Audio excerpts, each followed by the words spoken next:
Social media पे connect होना है मेरे साथ, तो आप क्या कर सकते हो, आप डिस्क्रिप्शन पे जाओ, लिंक है इंस्टाग्राम का, टेलीग्राम का, आप चेकआउट कर सकते हो और आपको ऐसे ही कुछ डेली के मिल जाएंगे। यहाँ पे आप चेकआउट सकते हो, डेली आती है वीडियोस, तो आपके लिए इजी रहेगी। इसी के साथ ही आपको जानना है माइक कौन सा यूज़ करता हूँ या बुक कौन सी यूज़ करता हूँ मैं, तो उसका भी लिंक डिस्क्रिप्शन पे, आप अमेज़ोन से बाय कर सकते हो अगर आपको चाहिए तो। हम राहुल है, आज हम बात करने वाले हैं PT365 अपडेटेड मटेरियल के बारे में।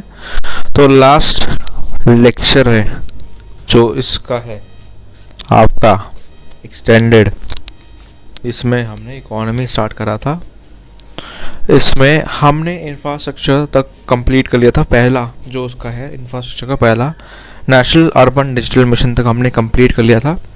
ये एक्सटेंडेड मटेरियल है, इसका पूरा प्लेलिस्ट है, तो आप देख सकते हो। ये 4th लेक्चर है इकोनॉमिक्स का। इकोनॉमिक्स का पहला लेक्चर और दूसरा लेक्चर, तीसरे लेक्चर में हमने 3.6 तक कवर कर लिया था, 3.6.1 प्रिसाइसली। अब 3.6.2 से हम स्टार्ट करेंगे, उसको आज ही कंप्लीट कर देंगे इकोनॉमिक्स वाला, और फिर बाद में अब नेक्स्ट लेक्चर में इन्वायरमेंट निकाल देंगे। तो इसी बात पे तो लाइक शेयर सब्सक्राइब करना बनता ही है।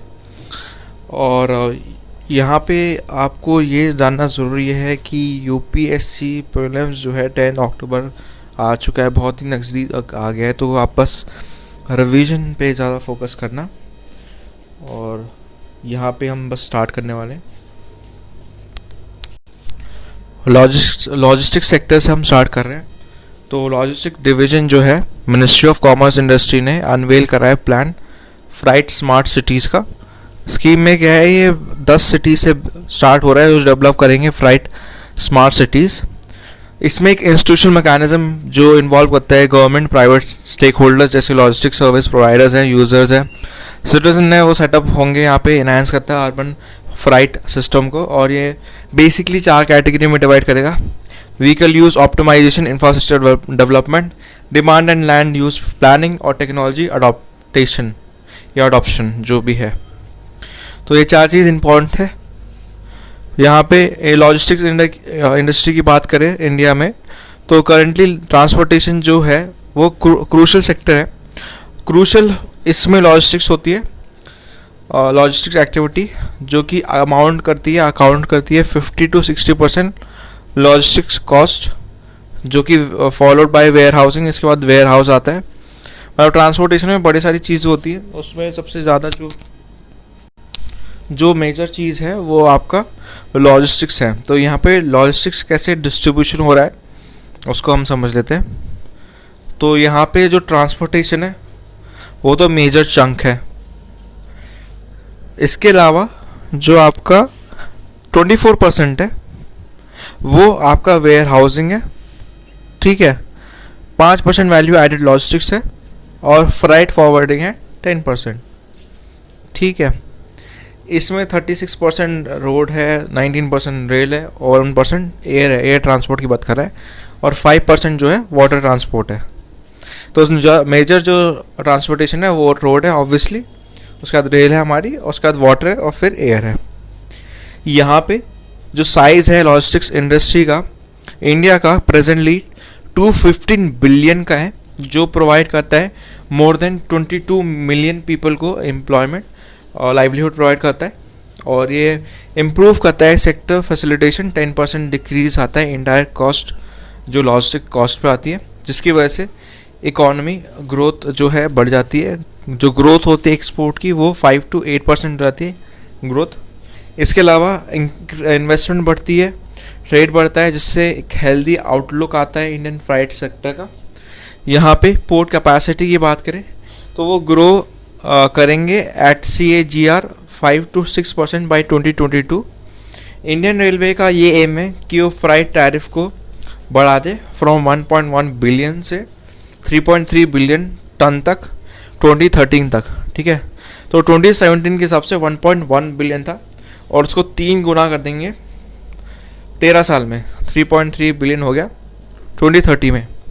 फ्राइट ट्रांसपोर्ट जो आपका फ्राइट टैरिफ जो है एयरपोर्ट्स में इंडिया में पोटेंशियल है कि वो रीच कर सकता है 17 मिलियन टन्स का बाय फाइनेंशियल ईयर 40। अब यहाँ पे एक इंडेक्स निकलता है जो बहुत इंपॉर्टेंट है, जो पूछा जा सकता है, वो है लॉजिस्टिक्स परफॉर्मेंस इंडेक्स। 2018 में इंडिया ने रैंक करा है 44th लॉजिस्टिक्स परफॉर्मेंस इंडेक्स में। ये मेजर जो है वर्ल्ड बैंक निकालती है कंट्रीज़ के लिए based on logistics performance. LPI weighted average है कंट्रीज़ का, और ये 6 डायमेंशन पे स्कोर करता है। पहला है एफिशिएंसी कितनी है क्लियरेंस प्रोसेस की, मतलब स्पीड, सिंप्लिसिटी, प्रेडिक्टेबिलिटी जो है फॉर्मेलिटीज़ का। बॉर्डर कंट्रोल एजेंसी और कस्टम्स क्या है। सेकेंड है क्वालिटी कितनी है ट्रेड की, transport related infrastructure, port, rail, roads, infrastructure technology, information technology. यहाँ पे ईज ऑफ अरेंजिंग है तीसरा पॉइंट, जो कॉम्पिटिटिव प्राइस शिपमेंट की बात करता है। फोर्थ है आपका कॉम्पिटेंस और क्वालिटी कितनी है, अच्छी है लॉजिस्टिक सर्विसेज की। ट्रांसपोर्टेशन ऑपरेटर्स कैसे हैं, कस्टम ब्रोकर्स कैसे हैं। नेक्स्ट पॉइंट है एबिलिटी टू ट्रैक और ट्रेस कंसाइनमेंट। और लास्ट है टाइमलीनेस, शिपमेंट जो रीच करता है destination with in the schedule या एक्सपेक्टेड डिलीवरी टाइम। इसके अलावा रिलेटेड न्यूज़ की बात करें हम तो यहाँ पे इनलैंड वेसल बिल 2021 का है इम्पॉर्टेंट, जो कि 1917 वाला इनलैंड वेसल एक्ट को रिप्लेस करता है। ये वाला बिल जो 2021 का है, ये एक यूनिफॉर्म रेगुलेटरी फ्रेमवर्क प्रोवाइड करता है inland vessel navigation across the country. Major provision जो है इसके गवर्नमेंट प्रिस्क्राइब करता है classification, standard of design, construction, crew accommodation, type and periodicity of survey, mechanically propelled inland vessel. एक मैंडेटरी सर्टिफिकेट होगा यहाँ पे सर्वे का, रजिस्ट्रेशन का, इंश्योरेंस पॉलिसी का, वेसल्स का बिफोर ऑपरेशन। ये इंश्योर करता है safe carriage of goods passenger, जो कि नेविगेशन सेफ्टी स्टैंडर्ड्स के थ्रू होगा, पोल्यूशन स्टैंडर्ड्स ऑन डिस्चार्ज के थ्रू होगा, और फिक्सिंग मैनिंग रिक्वायरमेंट जो इंक्वायरी के साथ होंगे ऑल द एक्सीडेंट जो हो रहे हैं। तो ये बेसिक लास्ट पॉइंट सिंपल है कि फिक्स कर रहा हूँ बड़ी सारी चीज़ें ताकि एक्सीडेंट ना हो और एक्सीडेंट को मैनेज कर पाए आराम से, अगर हो भी जाए तो। सेंट्रल गवर्नमेंट मेंटेन करेगा एक इलेक्ट्रॉनिक डेटाबेस इनलैंड वेसल पे। एक डेवलपमेंट फंड बनाया जाएगा इमरजेंसी प्रिपेयर्डनेस, जो कंटेन करेगा पोल्यूशन और बूस्ट करेगा इनलैंड नेविगेशन। नेक्स्ट आपका बिल जो इम्पोर्टेंट है वो है air export regulatory authority of India amendment bill 2021।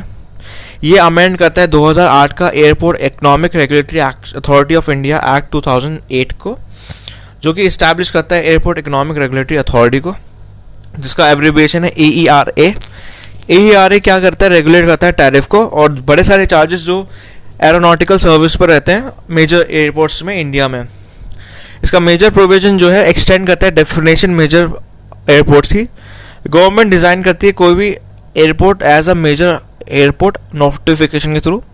2008 में जो डिज़ाइन हुआ था एयरपोर्ट का एज अ मेजर एयरपोर्ट, अगर जो annual passenger tariff at least 35 lakh है, मिनिमम 35 लाख है, तो वो मेजर एयरपोर्ट में कंसिडर किया जाता है।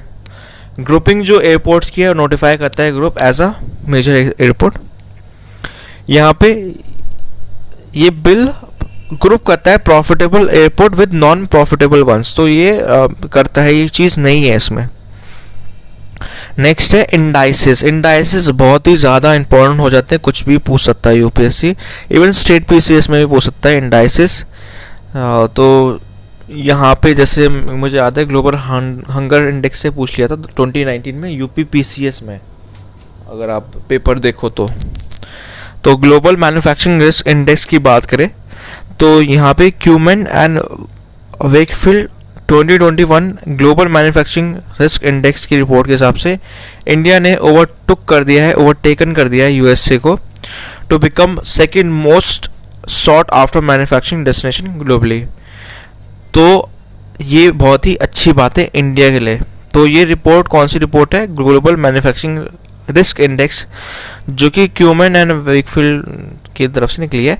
चाइना टॉप पोजीशन पे भी है, अभी नंबर 1 पे है। ग्लोबल मैन्युफैक्चरिंग रिस्क इंडेक्स एक असेसमेंट है जो एडवांटेज लोकेशन का देता है ग्लोबल मैन्युफैक्चरिंग अमंग 47 कंट्रीज, जो होता है यहाँ पे Europe, Africa, Asia Pacific, America जैसी आती है APAC। रैंक जो रिपोर्ट का होता है वो बहुत सारे फैक्टर्स पे होता है, जिसमें रिस्क कॉस्ट फैक्टर्स आते हैं, पॉलिटिकली इकोनॉमिक रिस्क आते हैं, मार्केट कंडीशंस कैसी है, लेबर कॉस्ट कैसी है और मार्केट एक्सेस कितना है। इसके अलावा नेक्स्ट जो न्यूज़ है इम्पॉर्टेंट है, फाइनेंशियल इंक्लूजन इंडेक्स जो है FII। तो फाइनेंशियल इंक्लूजन इंडेक्स जो है कॉम्प्रिहेंसिव इंडेक्स है जो कैप्चर करता है एक्सटेंट ऑफ फाइनेंशियल इंक्लूजन जो अक्रॉस द कंट्री होता है, और रिकमेंडेशन किसके द्वारा हुई है, RBI के द्वारा। इसके under national strategy for financial inclusion 2019-2024 इनकोऑपरेट करता है डिटेल्स बैंकिंग की, इन्वेस्टमेंट की, इंश्योरेंस की, पोर्टल की और पेंशन सेक्टर की, और ये कंसल्ट करता है गवर्नमेंट और रेगुलेटर्स के थ्रू। कैप्चर करता है इन्फॉर्मेशन बड़े सारे चीज़ों पे, जैसे फाइनेंशियल इंक्लूजन स्केल होता है 0 to 100, जहाँ पे 0 रिप्रेजेंट करता है कंप्लीट फाइनेंशियल इंक्लूजन और 100 होता है फुल फाइनेंशियल इंक्लूजन।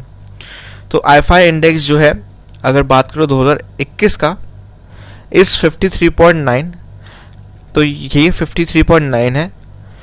अगेंस्ट पहले क्या था 2017 में 43.4 था, तो इम्प्रूवमेंट आई है। यहाँ पे 3 ब्रॉड पैरामीटर्स है जो असाइन करते हैं वेट्स को, जिसमें 35% यूसेज आता है एक्सेस, सॉरी यहाँ पे 35% एक्सेस आता है, 45% यूसेज आता है, 20% क्वालिटी आता है। तो अगर आप कैलकुलेट कर लो तो ये एक्सेस 35 है और यूसेज 45, ये 80 के आसपास हो जाएगा, और क्वालिटी 20 तो 100 बन जाएगा। हर पैरामीटर्स बड़े सारे डायमेंशन को कंप्यूट करता है 97 इंडिकेटर्स पे।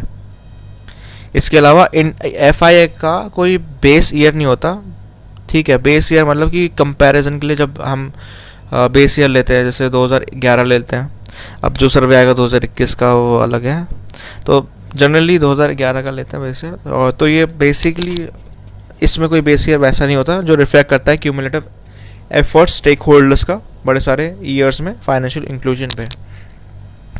इसके अलावा कुछ इकोनॉमिक कॉन्सेप्ट समझ लेते हैं जो इम्पोर्टेंट है। इकोनॉमिक कॉन्सेप्ट बहुत इंपॉर्टेंट है क्योंकि बेसिक ही मेरे हिसाब से UPSC जो पूछता है 2020 के में, देख लीजिए P नोट्स वगैरह जो बेसिक डेफिनेशन है उनको आप याद करके जा सकते हो आराम से। लिबोर है ये पहला, यहाँ पे RBI ने एक एडवाइजरी जारी करी है, बैंक्स को इशू करी है और बड़े सारे फाइनेंशियल इंस्टीट्यूशन की, जहाँ पे बताया कि जो ट्रांजिशन होगा लंदन इंटरबैंक ऑफर रेट से लिबोर बाय दिसंबर 2021 वो वाइडली एक्सेप्टेबल होगा as a alternative reference rate AAR, जैसे AONIA ऑस्ट्रेलिया का inter bank overnight cash rate है SARON के लिए, स्विस एवरेज रेट ओवरनाइट के लिए। तो लिबोर जो है फेज आउट हुआ है जून, तो मतलब फेज आउट होगा अभी 2023 में होगा जून के 30 पे। लिबोर क्या है, London inter bank offered rate है, ये एक बेंचमार्क इंटरेस्ट रेट है जहाँ पे मेजर ग्लोबल बैंक्स लेंड करते हैं दूसरे इंटरनेशनल इंटर बैंक मार्केट को शॉर्ट टर्म लोन्स के लिए, तो ये इम्पॉर्टेंट है।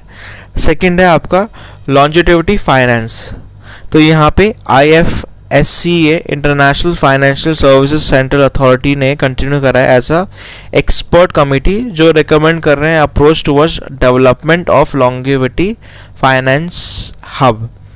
तो ज़रूरत क्या है लॉन्गेविटी फाइनेंस की, तो ग्लोबल एस्टिमेट के हिसाब से 1 बिलियन पीपल जो है सिल्वर जनरेशन में, जिसमें सिल्वर जनरेशन उनको रेफर किया जाता है जिनका एज 60 से अबव हो, ठीक है, वो कंबाइन करें स्पेंडिंग पावर ऑफ 15 ट्रिलियन, ठीक है। तो स्पेंडिंग पावर 15 ट्रिलियन की होगी। डेवलपमेंट मेडिकल साइंस में और टेक्नोलॉजी में फर्दर एक्सपैंड कर सकता है लाइफ स्पैन को और लॉन्जिटिविटी सिल्वर जनरेशन की, ठीक है। नेक्स्ट है पेमेंट सर्विस, तो RBI ने एक फ्रेमवर्क इशू करा है पेमेंट सर्विस ऑपरेटर्स के लिए, PSO के लिए।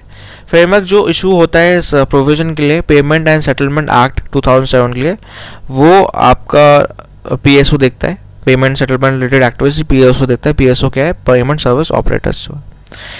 ऑपरेटर्स PSO जो है उसको समझ लेते हैं। PSO का मतलब है person who operates N authorised payment system, ठीक है। जैसे अगर आप बात करो यहाँ पे clearing corporation of India limited है, ये एक PSO है, NPCI है, national payment corporation of India, visa है, ये कुछ ऑथराइज्ड PSO है। और आरबीआई इनके लिए फ्रेमवर्क प्लेस कर रही है जिसमें मिनिमम स्टैंडर्ड्स हैं कि वो मैनेज करे रिस्क आउटसोर्सिंग पेमेंट के लिए या सेटल रिलेटेड एक्टिविटीज़ में। इससे पहले आरबीआई ने अलाउ करा था पीएसओ को कि वो डायरेक्ट मेंबरशिप ले सकते हैं सेंट्रलाइज्ड पेमेंट सिस्टम में, जैसे आरटीजीएस हो गया या नेफ्ट हो गया।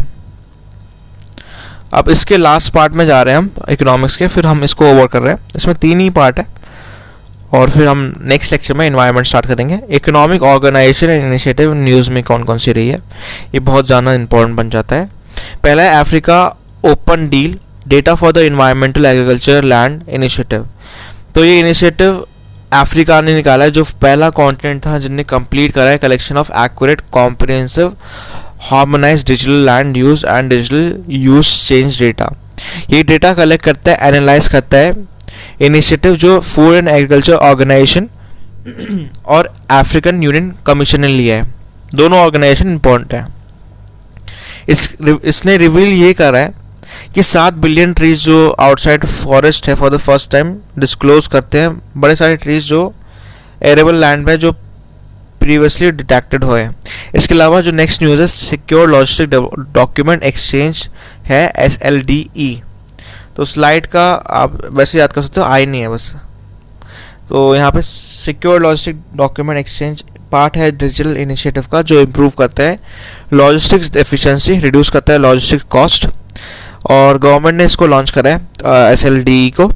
ये रिप्लेस करता है मैनुअल प्रोसेस जो generation exchange compliance logistic documents का होता है, और यहाँ पे digitise secure seamless documentation exchange system है। तो इससे आप समझ सकते हो ये चीज़ इंपॉर्टेंट है LPI के लिए।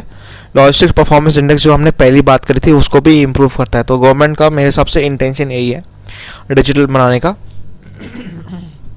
इसके अलावा green house gas emission calculator launch हुआ है, जो कि एफिशिएंट है, यूजर फ्रेंडली है और प्रोवाइड करता है कैलकुलेशन, कंपेयर करता है जी एमिशन डिफरेंट ट्रांसपोर्टेशन मोड्स पे। लास्ट इसका न्यूज़ है जिसके बाद हम ओवर कर रहे हैं, वो है आपकी platform for regulated entities for integrated supervision monitoring, prism इसका शॉर्ट फॉर्म है। तो आरबीआई ने प्रिज्म को प्लेस करा एक web based end to end workflow automation system जो बढ़ाता है आपका कंप्लायंस बाय सुपरवाइज एंटिटीज, जिसमें बैंक्स और नॉन बैंकिंग फाइनेंशियल कंपनीज आती है। प्रिज्म बड़े सारे फंक्शनैलिटी को देखता है, inspection, compliance, incident functionality, cyber security, compliance, return functionality build करता है, रिडम्नेशन workflow, time tracking, notification, alert management, information system और डैशबोर्ड को। इसका एम है ये बढ़ाता है आपका SE को और इंटरनल डिफेंस पे देखता है, रेजिलेंस देखता है और फोकस लाता है रूट कॉज एनालिसिस पे। इसी के साथ ही ये न्यूज़ खत्म होती है। चैनल को लाइक सब्सक्राइब करना ना भूलें।